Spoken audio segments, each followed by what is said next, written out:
আসসালামু আলাইকুম আমার প্রিয় ভাই বোনেরা সকলে কেমন আছেন? আলহামদুলিল্লাহ আপনাদের এই গ্রামের বোনটাও অনেক বেশি ভালো আছেন। এই তো মাছ কাটতেছি আর আপনাদের সঙ্গে গল্প করতেছি। এগুলো হচ্ছে ট্যাংরা মাছ। ট্যাংরা মাছগুলো হচ্ছে অনেকটাই বড়। আর এই তো মাছগুলো কাটতেছি রান্না করার জন্য। এদিকে বিড়ালের বাচ্চাগুলো দেখুন অনেকটাই বিরক্ত করতেছে, মাছ নিয়ে দৌড় দিচ্ছে। মাছগুলো কাটা হয়ে গেছে, ধোয়াও হয়ে গেছে, এবার রান্নার জন্য চলে আসছি। আমার এই শখের বাড়িটা আপনাদের কিন্তু ভীষণ পছন্দের।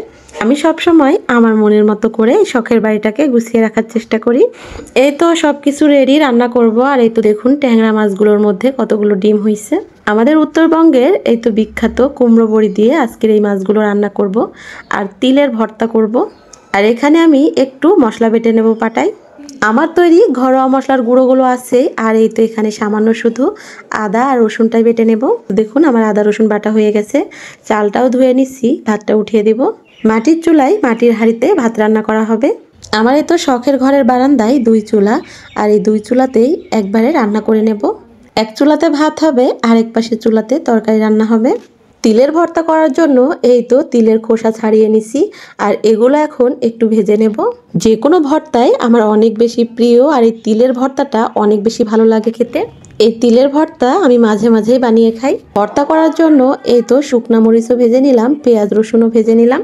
একটু তাড়াহুড়া করে রান্না করার চেষ্টা করতেছি, কারণ রান্না করে বোনের বাড়িতে পাঠাবো। দুপুরের জন্যই এই তো এই খাবারগুলো রান্না করা হচ্ছে। যে কোনো মাছ দিয়ে কিন্তু এই কুমড়ো বড়ি রান্না করলে খুবই মজা লাগে খেতে। এটা হচ্ছে চাল কুমড়ো আর মাসকালাই ডাল দিয়ে বানানো। এটা সব সময় রান্না করার আগ দিয়ে এরকম তেলে ভেজে তারপরে রান্না করতে হয়। আর ওই তো দেখুন ওই পাশের ভাতটাও বলক উঠে গেছে।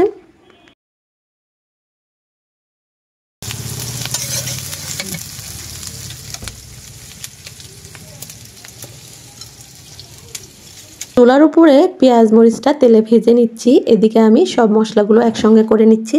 আদা রসুন বাটার মধ্যে এই তো পরিমাণ মতো হলুদ গুঁড়ো, মরিচ গুঁড়ো, ধনিয়া গুঁড়ো, জিরা গুঁড়ো, তার সঙ্গে দিয়ে দিব আমার মাছ ও সবজির মশলার গুঁড়োটা। এই প্রতিটি মশলাই খুবই যত্ন সহকারে ধুয়ে পরিষ্কার করে শুকিয়ে তারপরে যাতাই গুঁড়ো করা হচ্ছে। যাতাই গুঁড়ো করার জন্য এই মশলার স্বাদ ঘ্রাণ একদম পারফেক্ট থাকে। পেঁয়াজ মরিচটা ভাজা হয়ে গেছে, এবার একটু সামান্য পরিমাণে পানি দিচ্ছি মশলাগুলো দেওয়ার জন্য। এখন মশলাটাকে কষিয়ে নিতে হবে। আর মাছ রান্না করতে কিন্তু বেশি সময় লাগে না, খুব তাড়াতাড়ি রান্না করা হয়ে যায়। তো মাছটাকে কষিয়ে ঝোলের জন্য পানি দিয়ে দিলাম। আর পানিটা একটু বেশি দিলাম, যেহেতু কুমড়ো বড়ি দিয়ে রান্না করব। বড়িটাতে কিন্তু অনেকটাই পানি টেনে নেয়। ভাত রান্নাটা হয়ে আসতেছে। ওই পাশের তরকারিটা ওইদিকে হচ্ছে আর এদিকে ভাতটা হয়ে গেছে, আগে নামিয়ে নিচ্ছি। রান্না করতে কিন্তু আজকে বেশি সময় লাগতেছে না, খুব তাড়াতাড়ি রান্নাটা হয়ে যাচ্ছে। আর এই তো কুমড়ো বড়িটাও দিয়ে দিলাম, যেহেতু মাছটা খুব তাড়াতাড়ি রান্না হয়ে যায় সেই জন্য কুমড়ো বড়িটা আগেই দিলাম। এবার এই ফাঁকে তিলের ভর্তাটাও করে নেব। তিলের ভর্তাটা পাটায় বেটে ভর্তা করব। এই তো সব কিছু পাটায় নিয়ে নিচ্ছি।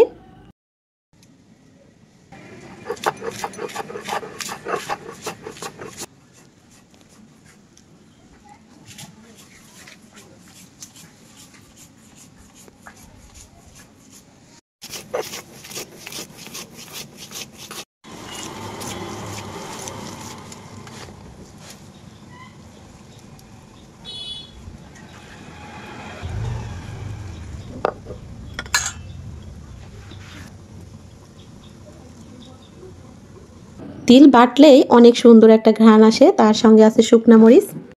আর এই তো তরকারিটাও কিন্তু এদিকে হয়ে আসতেছে। তরকারিটা নামানোর আগ দিয়ে আবারও দিয়ে দিচ্ছি মাছ ও সবজি মশলার গুঁড়োটা। গুঁড়োটা দেওয়ার পরে একটু নেড়ে চেড়ে নামিয়ে নেব। আর মাছ তরকারি কিন্তু বেশি নাড়াচাড়া করা যায় না, ভেঙে যায় তাহলে। আর আমরা কিন্তু সব সময় এরকম কষিয়ে মাছ রান্নাই পছন্দ করি। মাছ ভেজেও রান্না করি, তবে এভাবেই বেশি ভালো লাগে সবার কাছে।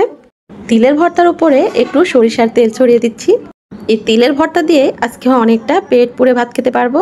এই তিলের ভর্তার সঙ্গে গরম ভাত হলে আর কিছুই লাগে না আমার। তরকারিগুলো বাটিতে বেড়ে নেব, তার আগে এই তো বোনের বাড়িতে পাঠানোর জন্য বাটিতে উঠিয়ে নিচ্ছি। ওদিকে আমার খালাতো ভাই দাঁড়িয়ে আছে, বাটিতে বাড়তেছে। এদিকে অনেকটাই তাড়াহুড়া বলতে পারেন। আমার বোনেরা হচ্ছে পরিবারের 4 জন, ওদের জন্য 4 পিস এই তো ট্যাংরা মাছ উঠালাম।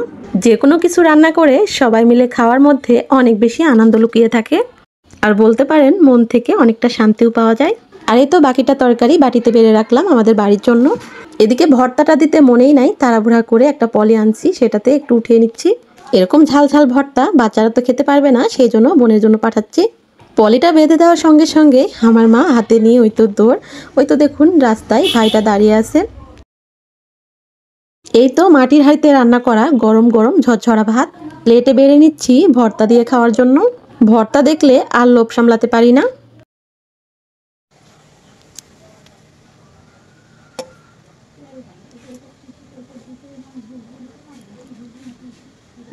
আমার রান্নাবান্না আপনাদের কাছে কেমন লাগলো সেটা কিন্তু জানাতে ভুলবেন না। আপনারা শুধু এভাবে পাশে থেকে আমাকে উৎসাহ দিবেন, যাতে প্রতিদিনই আপনাদের জন্য এরকম নতুন নতুন ভিডিওগুলো উপহার দিতে পারি। আমার ভিডিওগুলো আপনারা কারা কারা পছন্দ করেন সেটাও কমেন্টের মাধ্যমে জানিয়ে দিবেন। এই তো বিসমিল্লাহ বলে খাওয়াটা শুরু করতেছি, আর খেতে খেতে আপনাদের কাছ থেকে আজকে বিদায় নেব। এখন শুধু চুপচাপ খাবো আর এই তো বিদায় নেব। সবাই সুস্থ থাকবেন, ভালো থাকবেন। আল্লাহ হাফেজ।